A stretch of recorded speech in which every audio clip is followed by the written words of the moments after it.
Oh, so ito, bago kami makarating doon. So, yun nga, meron kaming ito papakita ko yung picture. Ayan. Oh, so diyan isa-isa niya kaming pinatawag. Ganito si VP Sara Duterte, ha. Kaya nga ito yung pinagmamalaki ko lagi na tayo, hindi naman tayo nagpapasikat sa mga Duterte. Noong nagsimula naman tayo mag-vlog, hindi naman tayo personal na kilala ng mga Duterte. Pero ako nag-vlog ako, mga bossing, dahil sa pagmamahal ko sa bayang Pilipinas. Kasi nung ako'y bata, wala naman akong pakialam sa buhay ko. Oh, basketball lang ako ng basketball, pustahan na ng pustahan, ganyan, aral lang ako. Oh, pero nung lumaki na ako, nagkaroon na ako ng anak, sabi ko nga, ako kaya ko yung sarili ko, I can fend for myself. Ang problema, yung mga next generation natin, and nakadepende yung susunod na henerasyon natin sa maayos na mga leader sa bayang Pilipinas. O syempre, nakita natin yung magandang leadership na ibinigay sa atin ni Pangulong Duterte. So naging advokasya natin, mga bossing, na ipakilala sa inyo kung sino yung mga makakatulong sa bayang Pilipinas. At ayun na nga, nung panahon ng eleksyon 2022, nagsimula akong mag-vlog, piniresinta natin si Isko. Tapos kinilala tayo ni Isko, naging kaibigan natin si Isko. After no, nagtuloy-tuloy tayo, bumabatikos tayo sa mga mali ng gobyerno.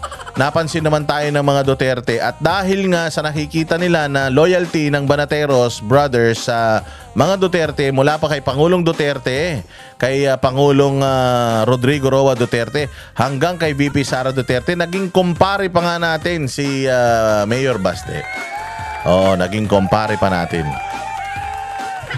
Ayan, yung tiwala. So nagpapasalamat sila. Siguro, hindi ko alam kung nakakabuti ba yung ginagawa ko sa kanila, pero alam ko kasi yung ginagawa ko, hindi naman para sa kanila eh.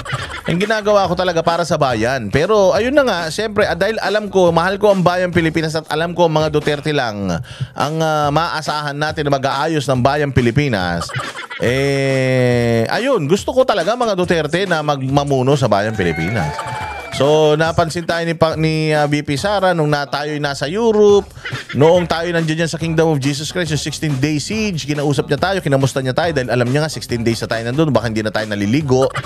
So, kinausap niya tayo. And then, when we were in Hong Kong, nakita rin kami dyan. Tapos nung nasa Hague, nakita kami, naging bodyguard niya ako dyan. Sabi ko, wag kayong lalagpas dito sa linya, tatadyakan ko kayo. Tapos yun, then ayun nga, nung nakita kami dyan, sabi niya nga sa akin, Boss Dada, it's nice to see you again. Nakaka-flatter. Kasi syempre, this is the second highest leader in our country. And most definitely going to be the president of our country come 2028. At least hindi ba na nakilala niya tayo. And I'm so proud na itong ginagawa kong mga kahayupan dito sa YouTube, kahit papaano, merong magandang naidudulot. Ayan nga yung picture namin, nagkukwentuhan kami dyan. Sabi niya sa akin, Boss D, ang pogi-pogi mo. Boss D, ang bango-bango mo.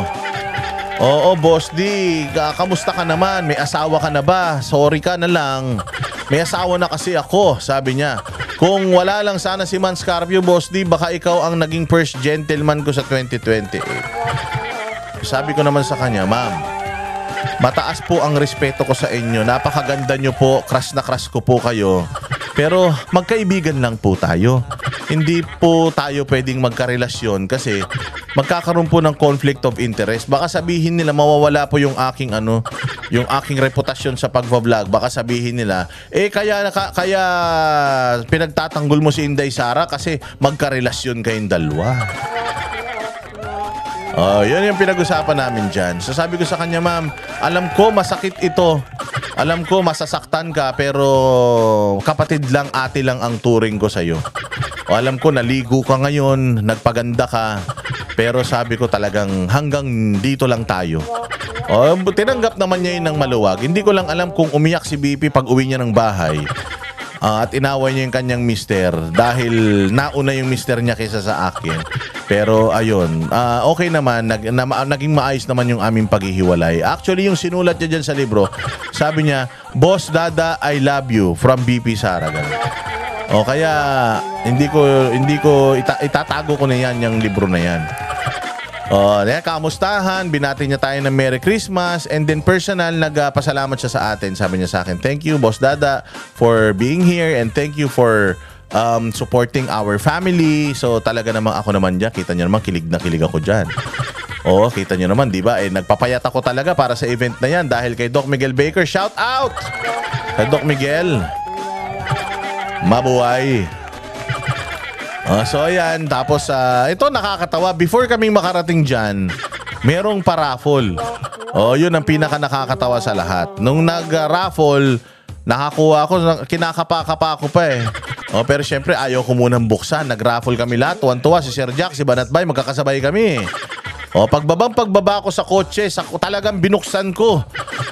Sabi ko, ano ba itong nakuha ko? Mukhang ito na, naka-jackpot na yata ako. Aba, walang hiya. Pagkuha ko, nanalo ko ng Joy Dishwashing Paste. 3 patak. Patay ang mga kurakot na sangkatutak. Sabi ko, walang hiya, Joy. Bakit kaya, Joy? So ngayon, pinost ko, tapos nagsunuran na yung ibang mga kasamahan ko na nandiyan dyan. Si Sir Jack, ang nakuha niya, bareta ng sabon. At least mapapakinabangan niya. Pwede niyang ipang shampoo yun, yung Tide na bareta. Tapos si Banat may nakakuha ng 1 boteng suka. Si Coach Oli malamang toyo naman yung kanya. Si paring RJ ang nakuha niya 3 pirasong pasit kanto na chili mansi. Swerte mo, makakain mo. Tapos si Joey De Vibre, ang nakuha niya kape. Si Jassy Egg, ang nakuha niya keso. Yung Crop Eden. Si Old School Pinoy, ang nakuha niya Sunsilk shampoo kasi puro balakubak eh. Si Old School Pinoy. Tapos and so on and so forth. Nakita ko pa yung iba, buti pa si Boss Mill. Si Boss Mill nakakuha nung tawag diyan. Nakakuha si Boss Mill ng spaghetti pack. Mayroong spaghetti sauce at saka pasta. Sabi ko, swerte ah. Ako nakakuha ko, Joy. Pero tawa kami ng tawa. Lahat kami tawa ng tawa. Tapos, ibinalita ko nga kay Mayor eh. Sabi ko, Mayor, tindi ng ate mo. Sabi ko, baka iparapol mo sa susunod. Corny ka. Sabi ko, ang tindi ng ate mo. Sabi ko, hulaan ninyo kung ano yung bigyan ko kayo ng mga 100 na chances of winning. Sabi ko, bibilang ko kayo ng 9 na sapatos. Yun na nga. Walang nakahula, mga bossing. So walang nanalo dun sa aking patimpalak. Nanalo ako ng Joy. Ngayon, sabi ko, napaisip ako na grabe talaga, mga bossing, itong mga Duterte na ito. Grabe talaga yung kanilang pagiging frugal ba? Kasi parang it's the thought that counts. Alam niyo yung Joy na yan, I will keep it. Sayang lang talaga, dapat pinapirmahan ko yung kay VP Sara. Pero yung Joy Dishwashing Paste na yan, I will keep it along with my other Duterte merchandise. Masalamat PRD Book. Itong proudly raised by a Duterte mug. Yung baso ni Inday Sara at yung iba pang mga nakuha natin from yung mga pagbisibisita natin sa Malacanang, sa mga opisina nila. Tatago natin yan kasama yung Joy Dishwashing Paste na yan. Because para sa akin, isang patunay yan na nasa tamang landas tayo. Isang patunay yan na kapag binoto natin si Inday Sara, hindi niya talaga lulustayin ang pera ng Pilipinas. At ipapakita sa inyo ni Inday Sara kung papaano mamuno nang hindi mo naman kailangan na maging magarbo. Kailangan yung garbo ng pamumuno mo wala sa mga pagkaing hinahanda mo sa mga bisita mo, sa mga regalong ibinibigay mo sa mga bisita mo. Yung luho, yung ganda ng serbisyo ibibigay mo sa tao. So alam ko talaga na bawat sentimo ng pera ng taong bayan mapupunta yan sa taong bayan dahil ganito ka tawag dito katino ang pag-iisip nitong ating Vice President. Sobrang saya natin. Sobrang saya nung experience. Kita nyo, magti-30 minutes na akong nagkukwento, di ba? Pero nakakatuwa, nakakataba ng puso. Sobrang ganda talaga ng puso ni VP Sara and sobrang ganda niya, mga bossing. Hindi talaga nagbabago yung aking sinasabi na walang nakakapagpatino sa akin. Kahit nanay ko, sa harap ng nanay ko, nakikipagsuntukan ako talaga. Isang tao lang ang nakapagpatino sa akin. Actually, dalawa. Si Pastor Apollo Kibuloy at saka ito si VP Sara. Si VP Sara, iba talaga yung yung aura niya. Para kang kinukuryente. Pag nakita mo siya, pucha, yung itsura niya, yung ganda niya, yung glow niya, para kang sinusundot ng kutsilyo. Yung ibig ko sabihin, yung behave na behave ka. Proper ka. Si Jack lang hindi. Salita ng salita, di naman maintindihan. Dahil, Diyos ko po, natalsikan pa yata niya ng laway si VP Sara, kakadaldal niya. And syempre, alam niyo naman, may kapansanan yung kaibigan natin na yan eh. Daldal siya ng daldal. Si VP Sara naman, tango ng tango. Sabi ko nga talaga itong si VP Sara napaka ano. So ako talaga, i-devote ko talaga yung aking advokasya na itong si VP Sara maging presidente natin. Kahit sa ayot sa gusto niya, kakalad ka rin natin yan para mag-file ng Certificate of Candidacy for 2028. At poproteksyonan natin siya mula sa kanyang pamumuno hanggang sa kanyang pagbaba sa pwesto, at poproteksyonan natin siya mula sa mga mananakit sa kanya, magsasamantala sa kanya sa pagbaba niya sa pwesto. Kasi ganyan ang nangyari kay PRD. Actually, ginagawa nila yan sa mga mabubuting presidente para walang presidenteng maging mabait. Lahat ng presidente maging magnanakaw. Kasi kapag ikaw matinukang presidente, tingnan mo ginagawa nila sa mga matitinong tao, matutuwid na tao sa gobyerno, kinakasuhan nila. Pangulong Duterte, ganda ng ginawa sa Pilipinas, tingnan mo kinasuhan nila. O tingnan mo yung presidente ngayon, walang ginawa kundi kademonyohan dito. Tingnan mo, nakakagala pang putang ina. Diba? Hayop talaga.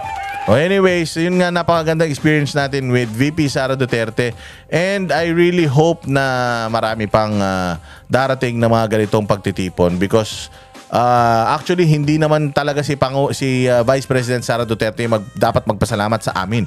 Dapat tayo ang magpasalamat. Ako ang dapat magpasalamat sa iyo, VP Sara, for doing a good job, for being a good Vice President, probably the best Vice President we've ever had. Oo, and maraming salamat for devoting your time sa amin.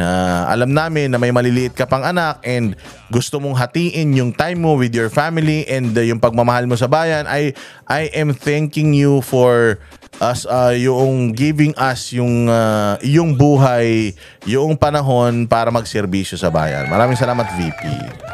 Salamat din sa iyong ipinadalang na panalunan kong Joy Liquid dishwashing paste. Ayan! Kami ang boses ng masa, hindi natatakot. Katotohanan lang, di kami nalulunod. Walang bahid ng sismis, lahat ay totoo. Kahit sino ka pa, pag mali ka babanatan ka. Walang pinipili kulay, wala kaming kinikilingan. Basta para sa bayan, kami lalaban. Pagdama palakpakan, pag mali banatan, di matitinag, di matatakot. Para sa bayan, tuloy ang sigaw. Sa harap ng kamera, walang halong takot. Mga baluktot, lahat kayo'y tutumba. Ang hustisya at totoo, yun lang ang mahalaga. Kahit sinong harang, di kami matitinag. Walang pinipiling kulay, wala kaming kinikilingan. Basta para sa bayan, kami lalaban.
sa harap ng kamera. Wala